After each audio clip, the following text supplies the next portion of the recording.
So, welcome everybody to our session on Towards a New Enlightenment.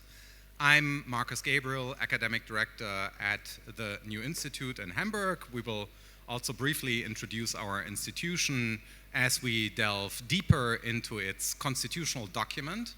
Then right next to me is Gerd Skobel, a philosopher, interdisciplinary thinker with a focus on issues having to do with complexity, and among other things also a famous journalist, one of those who has his own TV show named after him.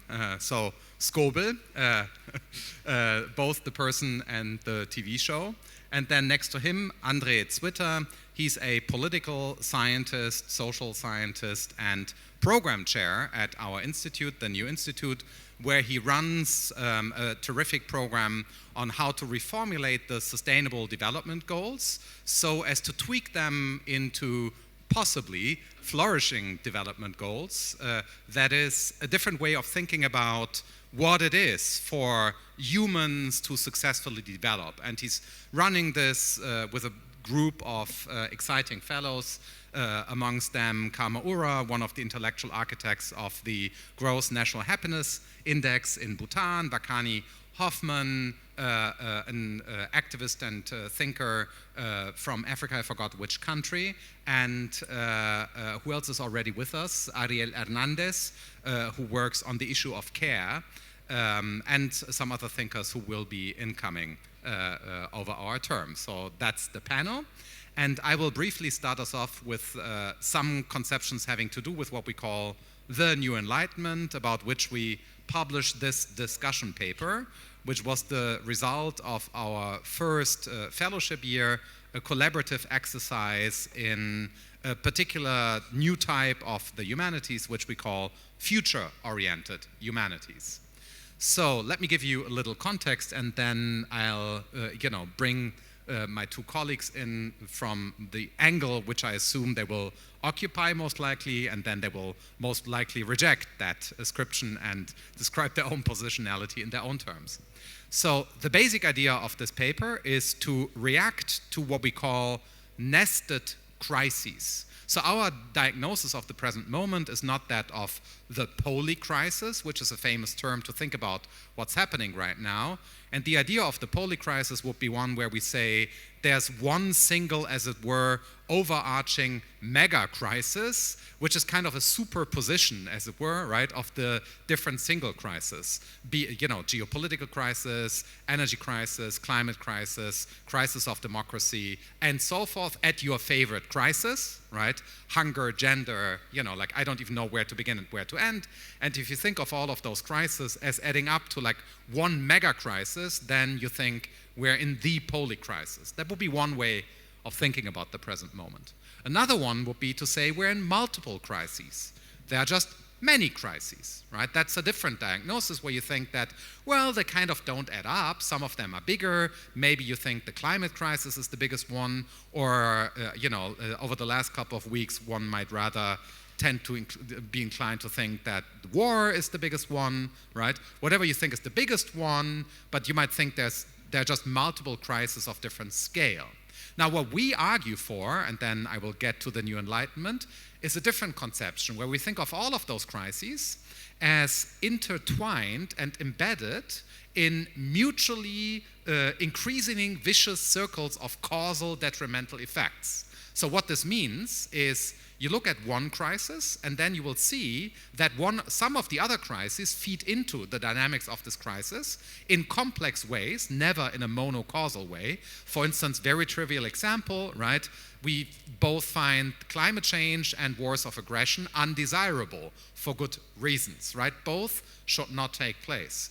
But they do hang together. So even fighting aggressors in wars of aggression or defending your nation state against otherwise unacceptable attacks, as is the case in Israel right now, right, has obvious ecological costs. But we would never argue that the Ukraine should not defend themselves or Israel should not defend itself because of the CO2 emissions of war, right? That would be a truly absurd position to take. That would not be, like, let me put it like this, a great solution to the problem.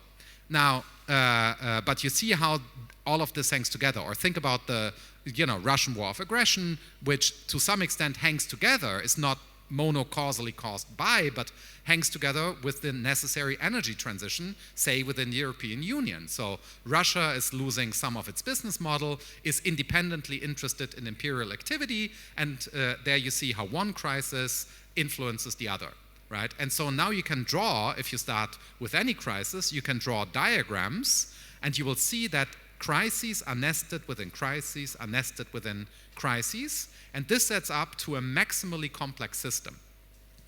Now, our idea of a new Enlightenment is to develop conceptual tools from the humanities, social sciences, arts, activism, politics, and other sectors of society to develop concrete solutions for some crises, and then we try to scale them up for other crises. And we call that project a new Enlightenment. One of the reasons why we choose the term Enlightenment for this is paradoxically, as some of you might think, that the term the new Enlightenment did precisely not originate under so-called Eurocentric conditions. The term, roughly as we use it, was coined by Chinese and Japanese contemporary philosophers. It then occurred in various African contexts as a term of debate. And there the idea was that we need a new mode of cooperation that does precisely not rely on the idea of a stable human nature.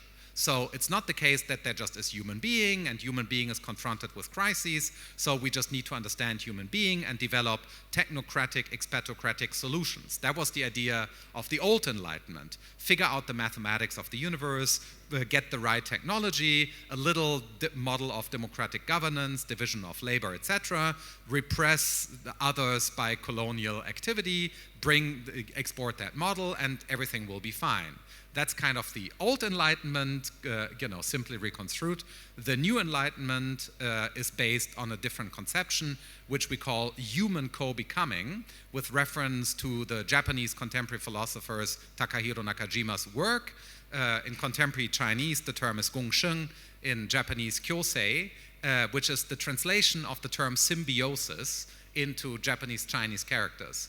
It means co-becoming, doing something together, under conditions which allow for a new universal to arise, something that humans share that is not grounded in an idea of what we all already have in common.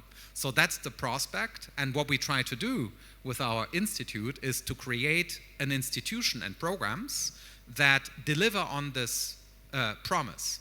So how can we bring different sectors of society together, international global thinkers from different disciplines, but also practitioners, so as to specify this broad idea into very concrete programs. So that's basically what we try to do with this idea.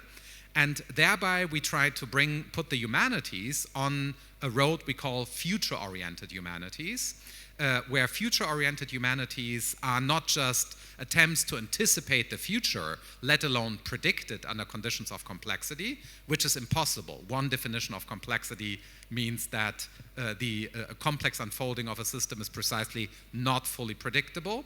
Our idea is that we can nevertheless engage in future making on the basis of value judgment that's grounded in the humanities. So we want to make the world a better place, simply put, but we want to ground that not in mere activism for the perception of the right cause, right? We know what the right cause is, let's just be activists for it, but we want to identify both what the right cause is by engaged humanistic social scientific investigation, and then respond to it at the right level. And social activism is one level at which you can engage with crises, but there are other ways of dealing with crises. Sometimes it's just ordinary, dirty, liberal democratic work of, catering for compromises. At other times it's a media strategy, whatever it takes. So that's roughly the idea. And now let me bring in my colleagues. So first, Andre Zwitter will say something from also a standpoint of a political scientist, someone who's like deeply worried and thinking about the geopolitical situation from his perspective, and also someone who has designed his own concept for all of this meta science. So he will, bring his ideas to the table than Gerd Skobel, who has been a major influence on us with his thinking about complexity, will add the debate, and once we all either agree or disagree, or it will get complex, then we open this up for a conversation with all of you, of course. Thank you, Markus. So I think one point that you brought forward, a geopolitical problem that we have in Europe and abroad, is something that we are deeply worried about. And the whole idea of the new Enlightenment is to help transform these decisions and these situations. But as a political scientist, but also as a former lawyer, we have an expression, the normative power of the factual. How do facts actually enact norms? How do they establish what can and can we not do? Now, with the nested crisis that you described, one thing, of course, becomes immediately pertinent. We are facing impending doom. We are facing an Armageddon when all these nested crises come together. They will multiply each other, and they will accelerate and further lead us to a downward spiral. I have another worry to add, one that is not mentioned, and one that strikes as much fear into me as the crisis that you've described.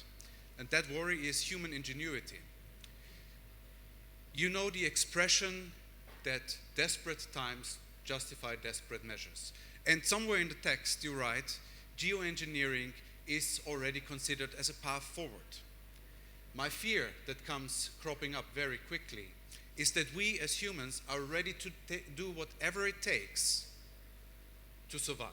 Not to survive for the sake of taking forward the principles of new enlightenment, the principles of compassion, if you may, but to take forward the status quo. We've seen that with Corona.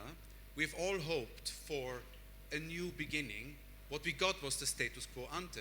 We are back at where we started. Now, this human ingenuity might lead us to darken the skies. There is debates on using silver particles to reflect sunlight in order to decrease the effects of UV rays.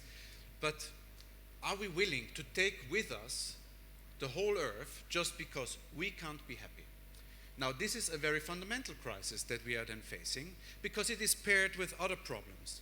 It is paired not only with a desperation that our contemporary status quo is vanishing, but it is paired with what Carl Gustav Jung described in Modern Man in Search for a Soul, that we can no longer rest on the metaphysical certainties of our medieval brothers. With other words, not only are we faced with an end in our lives, our children might face a disastrous future, but we can also not hope for anything that is aching towards heaven. So this crisis is in and of itself also a crisis of meaning.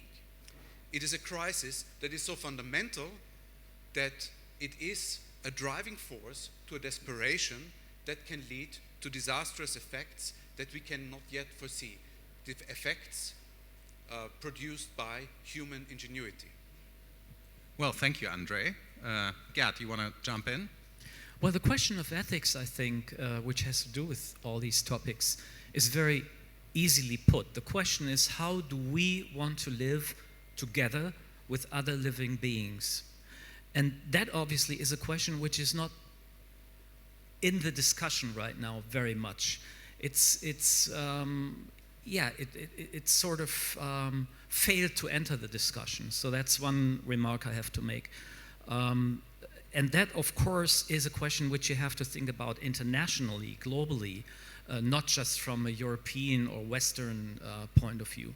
The second thing I would like to remark is that your concept of complexity or intertwined crises is not a new concept, really. Why? Because it has always been that way. If you think about ecological systems, what are they? Well, they are complex systems. They have a non-linear dynamic, and very often they develop in an unpredictable way. That's exactly what we have today with the intertwined crises. So the interesting thing is that what we observe on a phenomenological level is not new. However, for the first time, we think about it as being a complex problem, or rather a problem of complexity.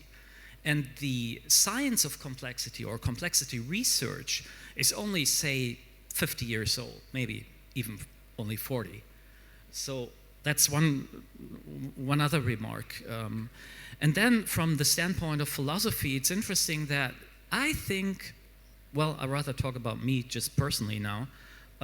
My concept of reason coming from, Frankfurt school and my basic philosophical training was there's one reason for all.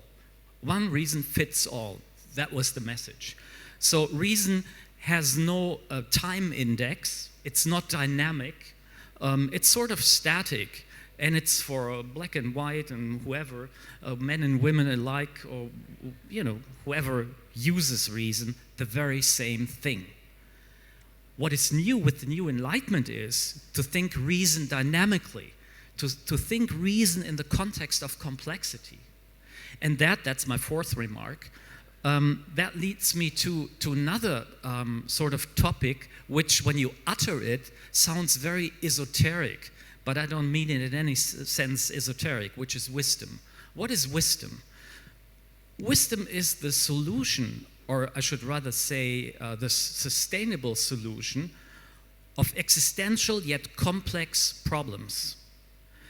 If you want to solve complex problems which have an existential dimension, it's not enough to solve them just for now, just for this government, and who cares what's going to happen after I'm not elected anymore. So it's a sustainable way of thinking about it. And one of the political issues, I think, which has to do with it is if we live in a democracy which changes its basic ideas of how to deal with the intertwined crises every 4 or 5 years, we have a problem.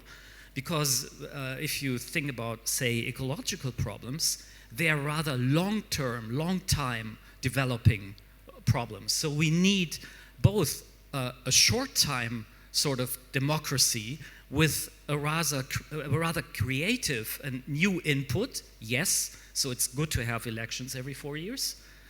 On the other hand, we need a very sustainable, long-term time scale thinking, and that's also part of the new Enlightenment. Yeah, let me emphasize one dimension. I literally just had that discussion, so thanks for bringing this up this morning, with a journalist as we are preparing a panel on exactly that debate with Robert Habeck and Winfried Kretschmann, the governor of Baden-Württemberg. They're hosting an event on how to organize social cohesion in the upcoming days in Mannheim.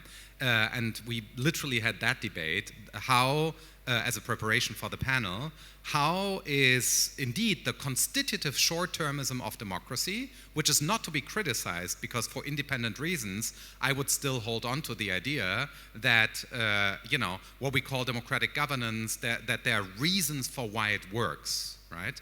And why it's objectively good. So we shouldn't criticize it just on the ground that ecological processes are long-term, right? So that just doesn't follow. Now, the question is then how to reconcile these two timescales. And we now know very clearly, also thanks to advances in paleoanthropology, etc., and even paleogenetics, that if you look at long-durée movements, which is crucial for thinking about climate change, etc., then you will see, of course, that the human animal is, like any other animal, in the business of adapting itself to its ecological niche. So what we are also trying to do, is one dimension of the new Enlightenment, is to think of us, right, in terms of that animality. So what is it therefore to think of democracy as a living system? So precisely not in terms of the citizen as a rational agent.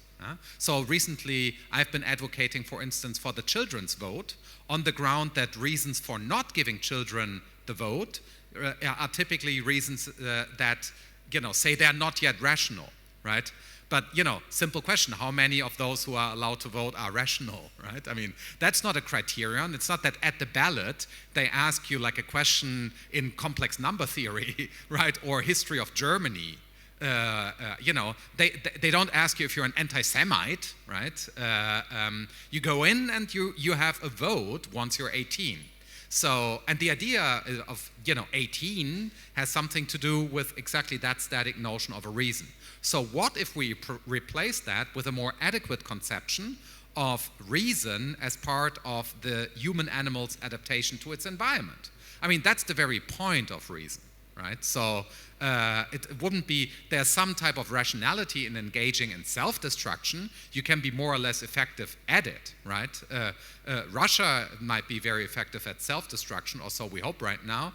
But that rationality is not what we like when we say reason, right? So there's this normative concept of reason where we praise something for being rational, reasonable, etc. But we want to think of that as a living system. So if we think of democracy as also something that's alive, then for instance, another proposal that we have recently been making in conversations with the Japanese philosopher Kohei Saito is to replace the concept of transformation, socio-ecological transformation, energy transformation, etc., by the concept of a metamorphosis.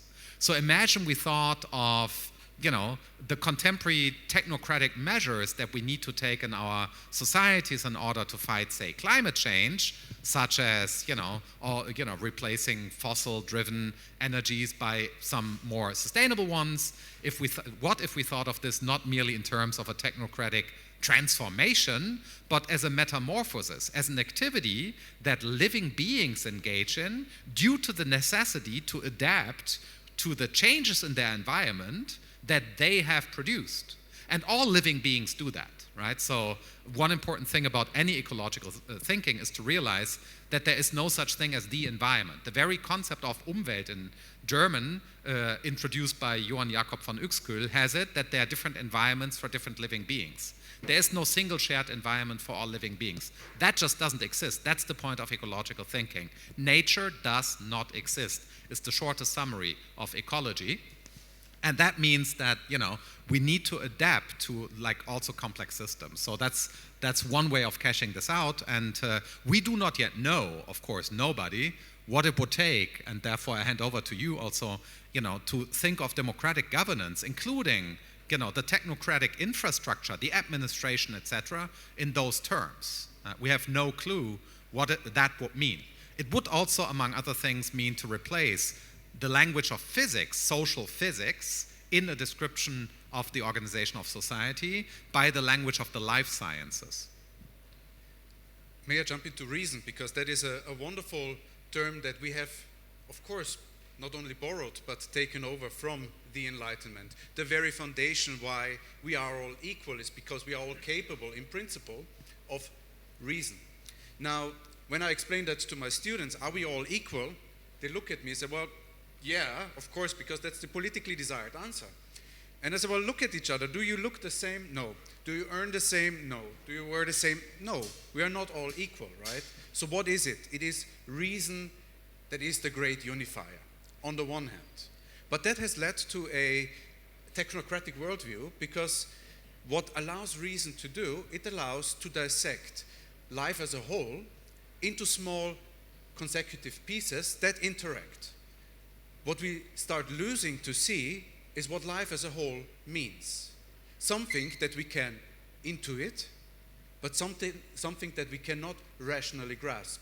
Now, what problem we have translated that into is that in modern bureaucracy, things that we can dissect, things that we can measure, are the things that we can govern and organize governance principles around. So when you look, for example, at the Sustainable Development Goals, the Sustainable Development Goals that are leading the nations towards 2030 into a sustainable development are 17 goals, split further into 169 indicators.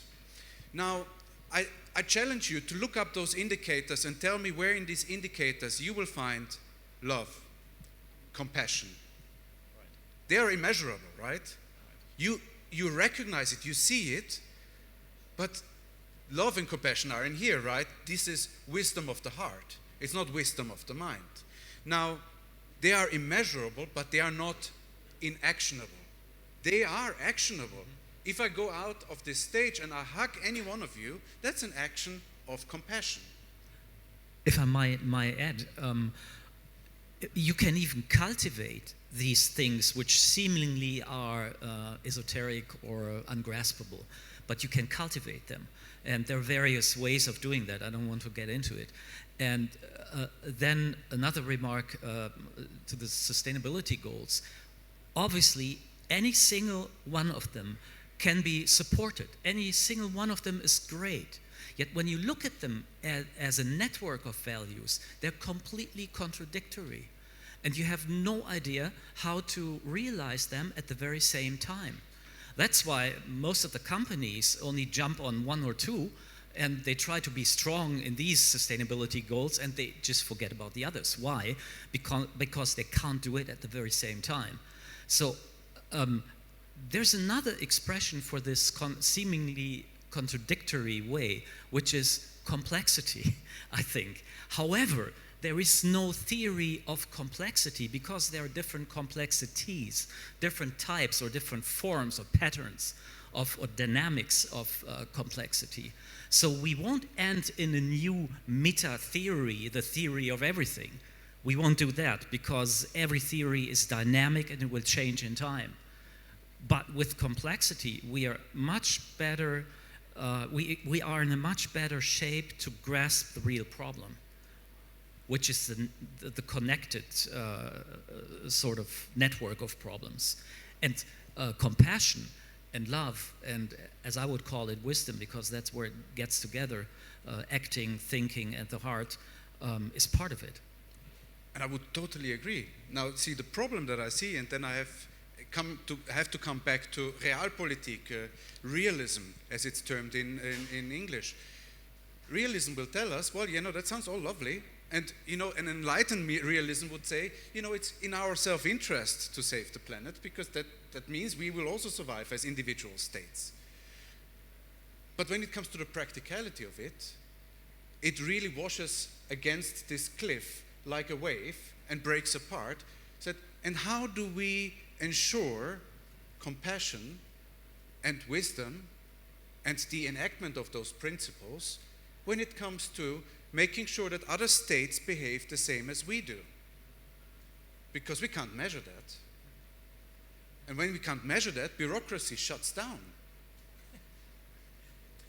Well, I think that's, one important dimension of the fact, which is not so often recognized even in democratic societies, that politics is, of course, not at all the same as the behavior of the state. The state is one representation of politics, not only in representative democracy, but that holds across any form of governance. So what we call the state is just one layer of the political. The political plays a role, anywhere where we are in the business of justifying the distribution of resources. So even walking on the street and passing by passers-by, and the whole sociology of it, the smile when you threaten to run into someone, or the anger that you get by other people, etc., all of this is kind of politics, right, by itself. So the political, and that should be a fundamental principle in particular of democracy and beyond, right? The political is something that not only has a top-down direction, which is the political as state action, but a bottom-up direction, which constitutes the nature of the top-down direction under any governance system. And the idea of democracy as a value system and not as a mere, electoral term bureaucracy, that idea, I think, is tied to a full recognition of the political as something that we enact, shape, and also can positively change in everyday action. For this reason, we all know, there's enough evidence for the fact that brutally authoritarian and worse regimes start on the, operative level of the family, for instance, right? We know how psychopathologies that turn someone into, like the Hamas, murderer, start somewhere, right, on a child level. That's one of the reasons why I'm always advocating for seriously bringing in the voice of the children, right? Just in the way in which we have learned that moral and human progress consists in bringing in voices, that is, representing human diversity on all scales of political organization, right? So that's a shape that progress takes. it's quite interesting how we haven't yet done this with the children.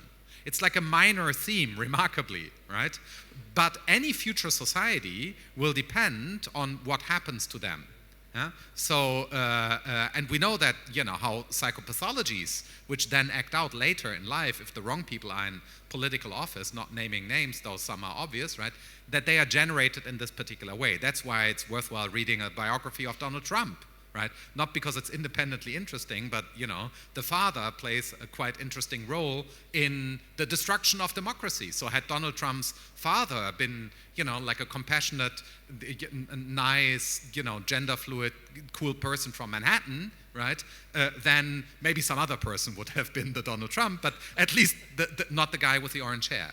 And I think that if we, those are dimensions of politics that we need to bring into the picture. But you mentioned politics, and if I may grab the opportunity, the definition of politics very much depends on whether we want to bring our children in there. Because let me give you 3 definitions of politics that readily come to mind, right?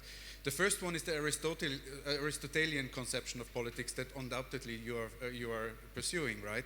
That is, politics is a societal implementation of what he would have written for as an individual in his ethics, right? So politics is something of how can I be the best statesman for the greater good.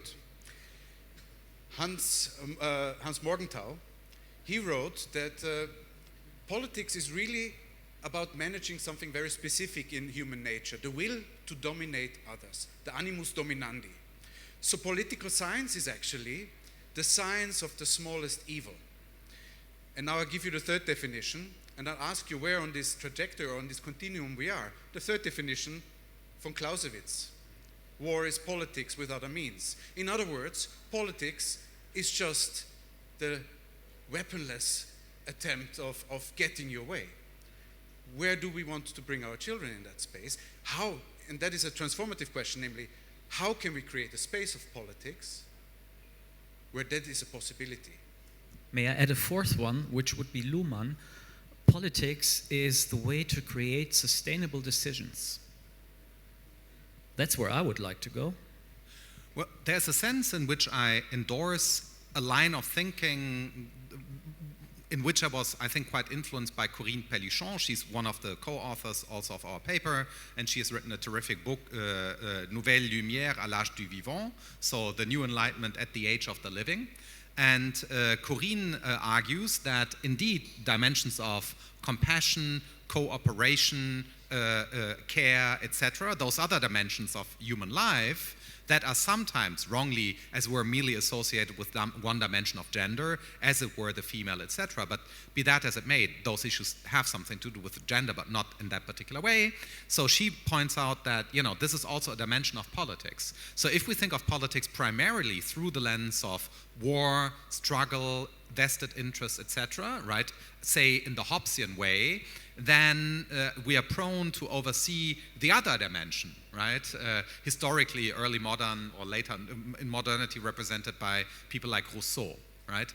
And I think that both are right. We don't have to choose between these two views of human nature because both correspond to human experience. But I think if we bring in the idea of cooperation, then of course this would mean that those who are in power, right, those whose animus dominandi matters, should provide the conditions for care. So imagine political struggle would primarily be about how to best create conditions for care for each other, right? Then you would still have struggle, but the goal of the struggle and also the reward system would be one where you put the reward on who is best at solving a moral problem, right? That's in principle possible, and that was also an idea of the traditional Enlightenment. So maybe 2 closing statements by you, and then we open this up for a little round of discussion and conversation with everybody else who's here. Well, nothing to add. One small thing to add, the reward system, right? What is the reward? Because Thomas Jefferson's pursuit of happiness was inspired by John Locke's life, liberty, and the state. In other words, estate, property, was already an integral part of what makes happiness. And that was eventually translated into the pursuit of wealth. as a wonderful measurement of whether you're happy or not. So the fundamental question will be, how will this reward system look like? Absolutely. And we stop there, though I do have ideas and we could go on, etc. But they would lead into another, to a certain extent, provocative field. But we see, just rounding this up to, your comment, I think is quite an important one. Politics, of course, is intertwined in important ways with the world of business, entrepreneurial activity, and what we call the economy. And that is also a very important juncture, right? I'm not saying that it shouldn't be. It's quite important. Again, under any governance system, we need an economy. And everything I think that we have been saying also requires engaging in deep thinking about how to effect what we call in our program architecture at our institute, socioeconomic transformation. So how can we do that? And that means also rethinking precisely this link, the type of reward system. We will still have markets and money flows on all the models that we are pursuing intellectually, but again, they're governed by different qualitative measures, qualitative instead of mere quantitative growth, but that's just hinting at a shape of solution. And now let's open this up. One more word, like an adequate translation in a certain sense, though we are happy with Aufklärung, but like one way of translating it would be Erleuchtung, because in the Japanese-Chinese debate, they purposefully chose Enlightenment to have this meaning too, right? The new Enlightenment. There's a Buddhist sound involved in the English title, but not exclusively, right? So, but just mentioning this on a side note, that this is a virtue of the English meaning of enlightenment. Which presupposes a different culture and a different form of cultivation, yes. Which I'm very much in favor of. I know, so that's why I was also saying, it's like, there's a little, Asia here too. Okay, please, let's open this. Any questions on your end? I see already one. Should I share the microphone? I think we're recording for also a podcast that we will publish on the New Institute's homepage. Sorry, I didn't flag that. If that's okay with you, then yeah, there's a microphone. Thanks.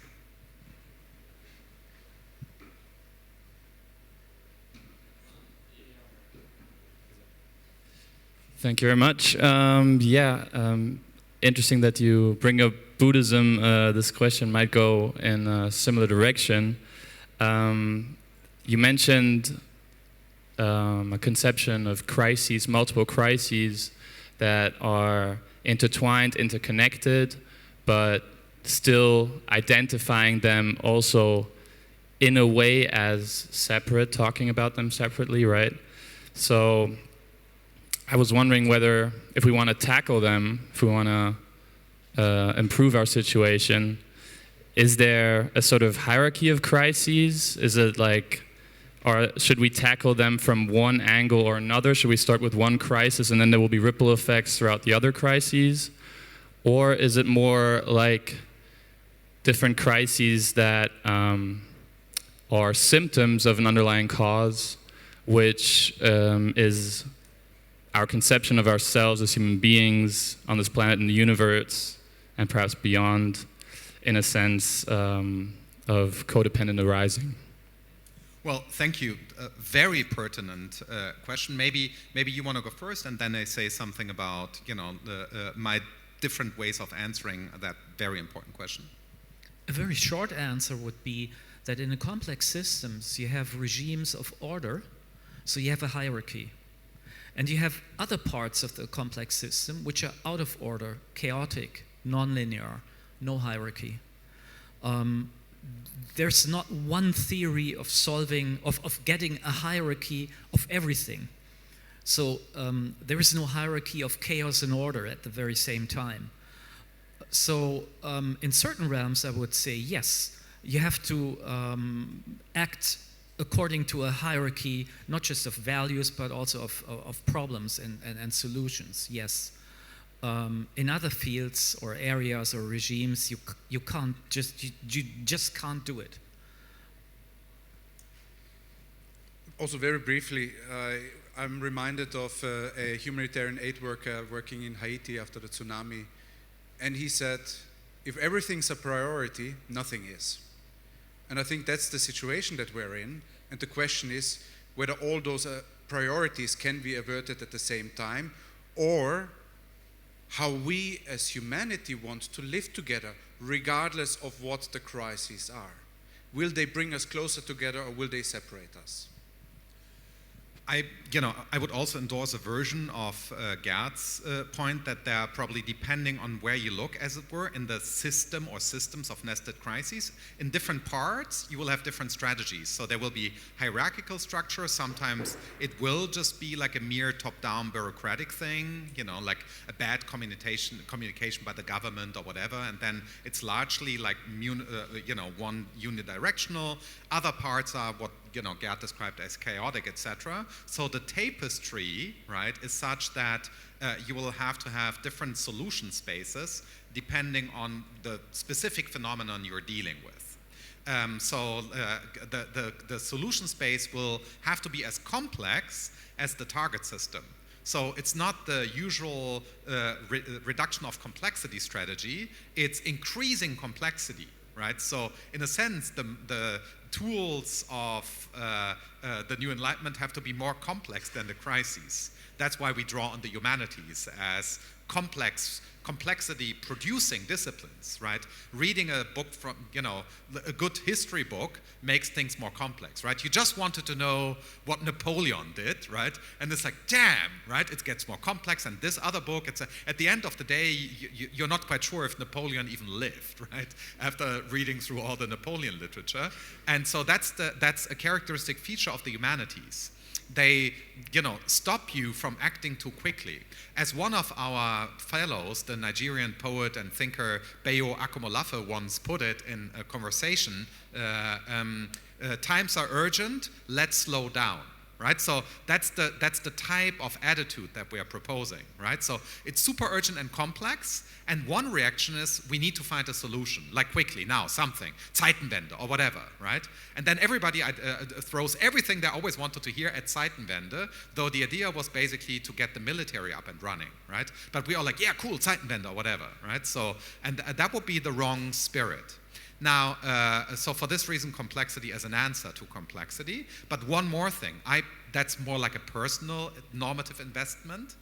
So there I'm speaking kind of for like a vision that I have myself, an imaginary, is I believe that poverty needs to be solved first. One measure that I've been discussing recently with various business schools actually is that poverty should be illegal. I'm not saying we should sanction poor people.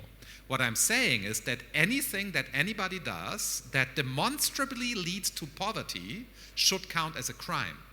So imagine you look at a particular business model, you look at their accounts, it's just ordinary business investigation, and it turns out they're producing poverty somehow, directly or indirectly in their value chain, then this should count as much as a crime, as a negative externality sanctioned by state measures, as for instance their CO2 emission.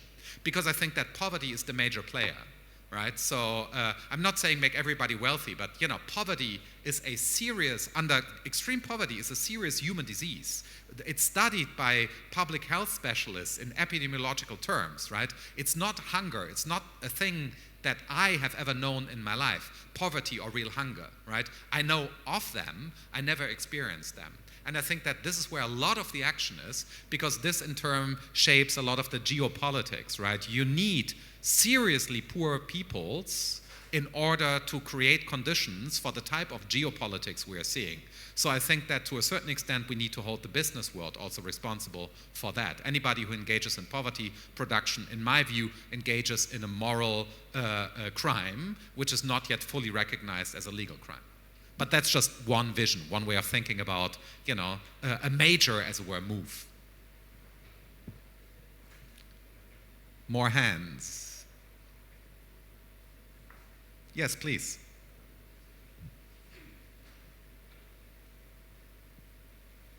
I have a question in the light of the book fair. What role does literature play in this whole process of rethinking? Because I've been reminded, you were talking about the crises and how they are intertwined, and I was reminded of the concept of Gérard Genette, who talks about the concept of intertextuality, that every text is not written by an author, but consists of every text and is connected to all the other texts in the world. And I was wondering if and how one could use this concept to maybe solve conflicts, crises like that.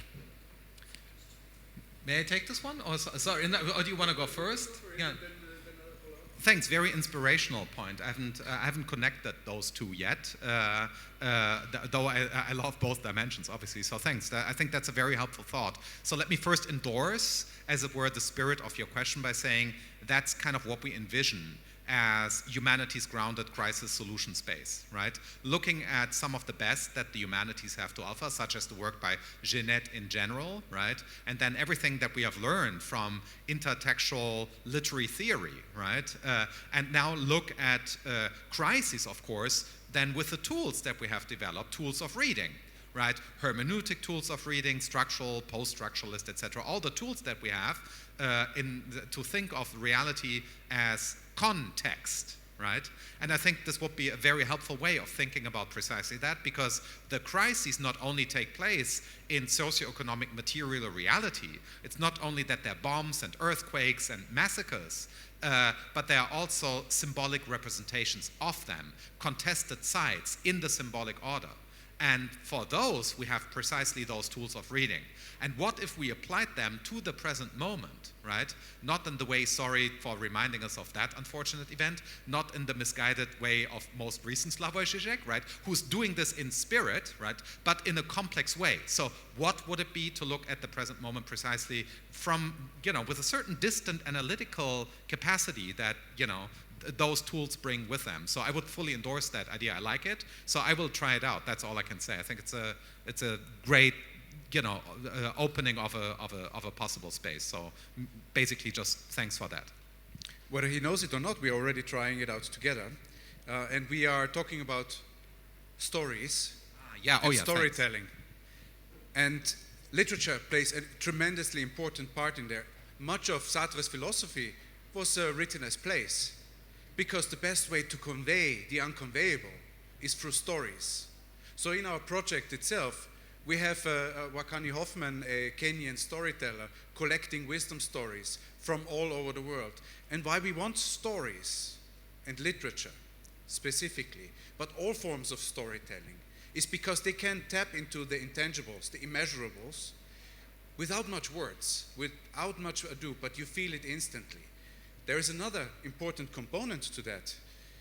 This thought piece writes very importantly about the grand narratives, the stories that we tell ourselves about how important the economy is, how the economy should look like. Without a new narrative, without new stories, without literature to guide us towards these new ideas. And you don't have to read sci-fi literature to realize that what has been written so often comes to pass. But without those new narratives, without the stories, without the literature, the arts and the humanities, we are doomed. It's not the last of the luxuries that we need to finance for our taxpayers. It's the first of the necessities. You want to say something? Well, just one thought. I think one of the reasons why wisdom is excluded from the discourse right now is because you see how the different stories and contexts are linked. Because there is not just one language of wisdom. Obviously, the same sort of wisdom which always conveys something which is not conveyable, as you put it, can be narrated in various ways. And still, you're talking or acting in the same way. And also one way of thinking about like literary competence, etc., right, in the present moment is not just related to the media in the manifold shape and the crises having to do with the media, but also the fact that, for instance, the type of terrorism that we're seeing, again, not just the massacres, but also the way in which terrorism reverberates in our storytelling. Right, so the stories that are available to us as individuals with different backgrounds, with different types of involvement, with respect to all those massacres, etc., those stories, right, are interwoven with other stories. And so imagine an audience, like a general public, which is trained in skillfuller readings of those narratives. And I think that would be one way, a humanistic way of fighting terrorism, right? A form of achieving a type of immunity, right? And that's not, that's a different type of struggle, and I think it's an important one. Back in the days when we think about, for instance, just a comparison of 9/11 to what happened in Israel, right? There we need to think about intertextuality. Also, how did, at the time, if we look back, what can we learn from discourse about 9/11, what Derrida, whatever, said back then, right? And the aftermath of 9/11, and what kind of templates for reading and understanding are available to us. And that's not avoiding political judgment. That's saying that this competency of reading is certainly better than, just immediately jumping to conclusions based on grabbing one's preferred narrative that's somehow out there. Yeah.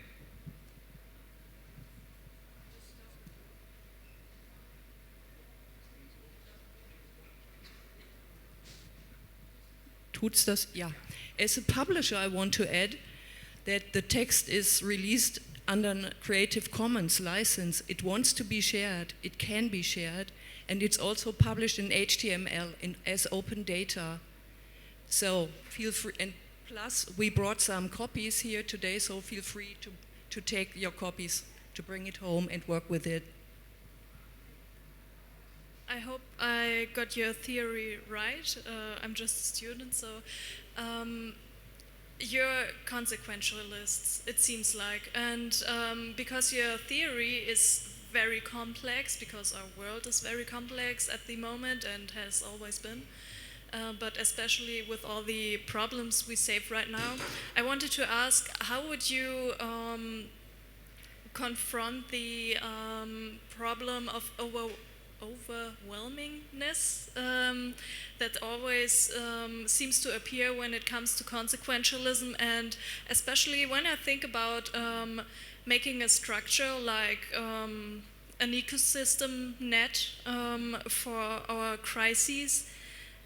Where would you start? How would you try to put it in an order without making a very huge map, just to make the theory that in itself is very logic come into practice and be used for our problems and get into action? Well, this is a really tough question. So you're not just a student. Nobody is, but this is a really good question. So I therefore hand over to, I will also say something, but maybe, I with a little help from my friends. Very tough question. And obviously it has to do with the link between thinking or theory and acting. And thinking about Hannah Arendt, which you might like or not like, I personally would invest in understanding better what judgment is and how the connection between judgment and action works. And it's interesting that Kant's third critique, and I think Markus and me have a different opinion on that, has exactly that topic. What is Urteilskraft? What is the power or the faculty of judgment? So that would be my approach, and I don't have a general theory in order to answer your question. As we said, there are different spheres of problems, and there are also different spheres of acting. So no general answer to your question, which is a tough one, yeah. Last but not least, because I just realized, we are close to running over time, and that's not an apology for not being answering your question, maybe later, but I think Andre Zwitter might have the perfect solution to all our problems in 1 minute. No, I don't at all. But, Too bad. But I have one thing that came to mind when you say we are all consequentialist, and what does it then mean when it kind of hits the practical, right? There is a very tiny piece in St. Augustine's Civitas Dei, and it's about phronesis, right? And he's confronted with the question, what if you are in a situation where there is no right choice? And what he says is, then somewhere in your prior decision you've made the wrong choice. Well, thank you all for joining us today, and be compassionate, hug each other, and become philosophers. Thank you.